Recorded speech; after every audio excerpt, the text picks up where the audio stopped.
ओम शांति। आइए, आज हम 10 अप्रैल की मुरली सुनेंगे। कल 9 अप्रैल की मुरली में भगवान ने हमें बताया कि तुम्हें अब सभी से मोह की रगें तोड़ देनी है, क्योंकि अब घर जाना है। बाबा ने कहा, हमें बाबा ने इस समय अभी उच्च कुलीन ब्राह्मण बनाया हुआ है, तो बाबा ने कहा तुम्हें अभी ऐसे भी कोई भी कर्म नहीं करने हैं जिससे कि ब्राह्मण कुल का बदनाम हो। फिर बाबा ने कहा, बच्चे बाबा कौन से बच्चों को अधिक प्यार करते हैं? तो भगवान ने कहा, जो मेरे बच्चे सर्विसेबल है, जो बहुतों को आप समान बनाते हैं। बाबा ने कहा, हर एक को सत्य परिचय परमपिता परमात्मा का देते हैं। और बाबा ने कहा, वही बच्चे मेरे आँखों के तारे हैं, जो बाबा से कहते हैं कि हम बाबा कहते हैं कि मैं तुम ही संग बैठूं, तुम्हारे संग ही खाऊं।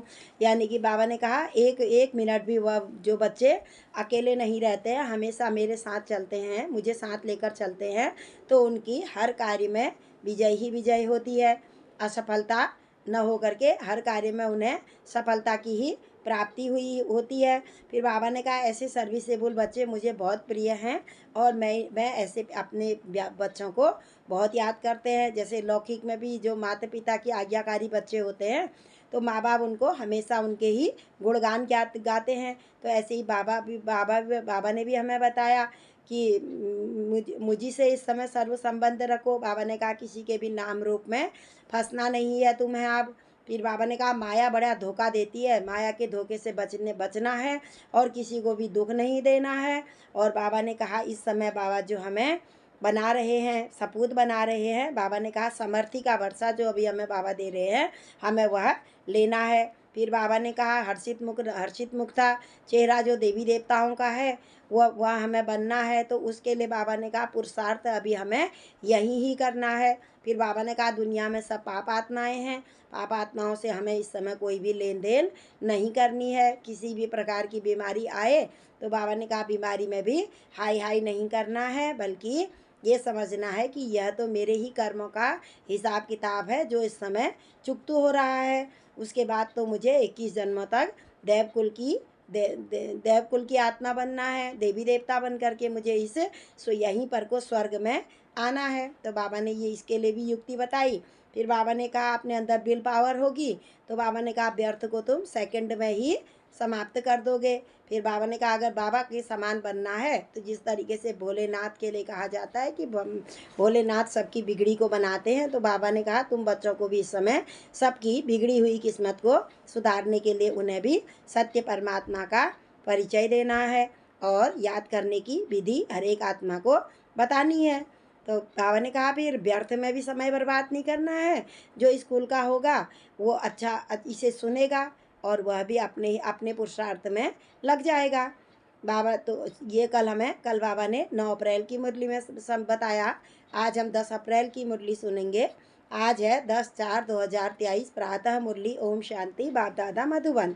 बाबा कह रहे हैं, मीठे बच्चे, बाप के पास तुम रिफ्रेश होने आते हो। हम मधुबन जाते हैं तो वहाँ हम मिलन मनाने के लिए जाते हैं, क्योंकि वह ऐसी पावन भूमि है, वहाँ हमारे परमपिता परमात्मा आते हैं।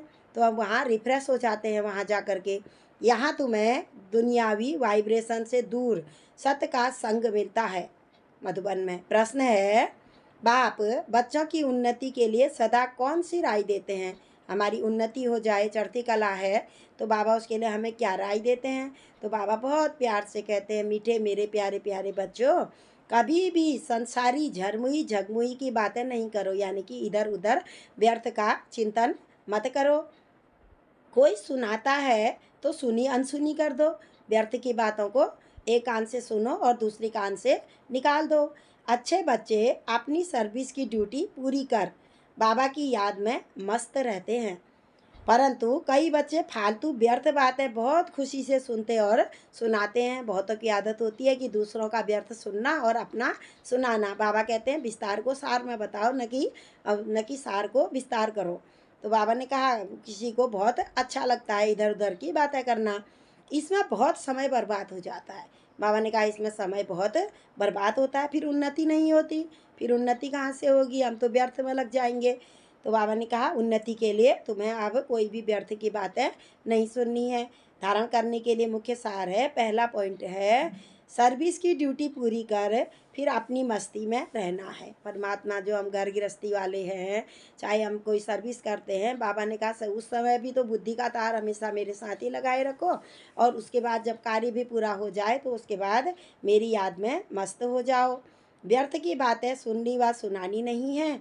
एक बाप के महावाक्य ही स्मृति में रखने हैं और सब भूलना है, लेकिन बाबा की जो बातें हैं उन्हें बुद्धि में रखना है, उनको हमको नहीं भूलना है, क्योंकि उससे हमारा भाग्य बन रहा है। दूसरा है सदा खुशी में रहने के लिए रचता और रचना की नॉलेज बुद्धि में चक्कर लगाती रहे। रचना और रचयिता, परमात्मा हमारे हम बच्चों को रच रहे हैं, रचयिता हैं, और हम उनकी रचना है। कहते हैं जिसकी रचना इतनी सुंदर वो कितना सुंदर होगा। परमात्मा ने हम मनुष्य आत्माओं को कितना सुंदर शरीर दिया हुआ है, तो बनाने वाले कितने सुंदर नहीं होंगे। तो बाबा कहते हैं तो सदा ये नॉलेज तुम्हारी बुद्धि में रहे, अर्थात उसका ही सिमरण होता रहे हमेशा अपने परमपिता परमात्मा को, जिनने हमें इतना अच्छा शरीर दिया। तो बाबा ने कहा उन्हें याद करना है। किसी भी बात में संकल्प न चले, उसके लिए ड्रामा को अच्छी रीति समझकर पाठ बजाना है। यदि हम ड्रामा को अच्छी रीति समझ जाएं, ज्ञान हमारी बुद्धि में अच्छी रीति बैठ जाए, तो हम कभी भी ये नहीं कहेंगे कि परमात्मा हमें दुख देते हैं। परमात्मा तो कहते हैं मैं तो इसी समय आता हूँ और तुम्हें तुम्हारी चढ़ती कला के लिए मैं युक्ति बताता हूँ, जो करेगा वो पाएगा, और जो नहीं करेगा परमात्मा ने कहा उन्हें उनकी भी मैं गति कर देता हूँ, यानी कि उन्हें मैं परम धाम में ले जा कर के शांति में बैठा देता हूँ, और तुम बच्चों को सतयुगी दुनिया में देवी देवता बना करके मैं भेज देता हूँ। तो आज का मधुर वरदान है बाबा का हमारे लिए। बाबा हमें रोज़ वरदानों से भरपूर करते हैं। मैंपन को बाबा में समा देने वाले मैं अहंकार देह अभिमान मैं और मेरा, बाबा ने कहा मेरा है, हम दिन भर में मैं और मेरे शब्द का बहुत प्रयोग करते हैं। तो बाबा ने कहा उसको परिवर्तन करके मैं का मतलब मेरा है कहने की जगह में सारा भगवान का है। मैंपन को बाबा में समा देने वाले निरंतर सहज योगी भव, योग भी हमारा सहज हो जाएगा। जिन बच्चों को बाप से हर श्वास में प्यार मिलता है, हर श्वास में बाबा बाबा है उनके, उन्हें योग में मेहनत नहीं करनी पड़ती, उनका तार हमेशा जुड़ा ही रहता है। याद का प्रूफ है, कभी मुख से मैं शब्द नहीं निकल सकता। जिन्हें ज्ञान होगा वो कभी मेरा है नहीं कहेंगे, सब तो भगवान का है। बाबा बाबा ही निकलेगा। परमपिता परमात्मा हमारे पिता हैं तो बाबा का है। मैंपन बाबा में समा जाए। बाबा बैकबोन हैं, बाबा ने कराया, बाबा सदा साथ है। तुम ही साथ रहना, खाना चलना फिरना यह इमर्ज रूप में स्मृति रहे, तब कहेंगे वह है सहज योगी। तब हमारा योग सहज हो जाएगा, क्योंकि बुद्धि का तार हमेशा परमपिता परमात्मा के साथ लगा रहेगा। स्लोगन है मैं करना माना माया रूपी बिल्ली का आह्वान करना। मैं कर करके बाबा कहते हैं माया रूपी बिल्ली को तुम ही बुलाते हो, जो फिर तुम्हें ही पंजा मारती है, हमें ही दुख देती है। बाबा बाबा कहो तो माया भाग जाएगी, परमात्मा को याद करो तो माया आएगी ही नहीं। बाबा कहते हैं तुम ही तो उसे बुलाते हो, तुम ही तो बैठा करके उसको चाय पानी पिलाते हो, तो तभी वो अभी बार बार तुम्हारे पास चांस लेने के लिए आ जाती है। इसलिए हमें माया को अब माया से प्यार नहीं करना है, बल्कि मैं की जगह में मेरा बाबा को बाबा शब्द यूज करके सारा बुद्धि का तार तन मन धन सब परमपिता परमात्मा की याद में ही हमको इस समय लगाना है। बाकियों की यह समय बहुत वैल्यूबल है। चारों युग पूरे हो चुके हैं, अब शीघ्र ही कलयुगी दुनिया का विनाश और सतयुगी दुनिया की स्थापना हो रही है, जिसके लिए परमपिता परमात्मा अपने गीता में दिए हुए वचनों के अनुसार स्वयं इस धरती पर अवतरित हो चुके हैं। अच्छा, ओम शांति, ओम शांति, ओम शांति।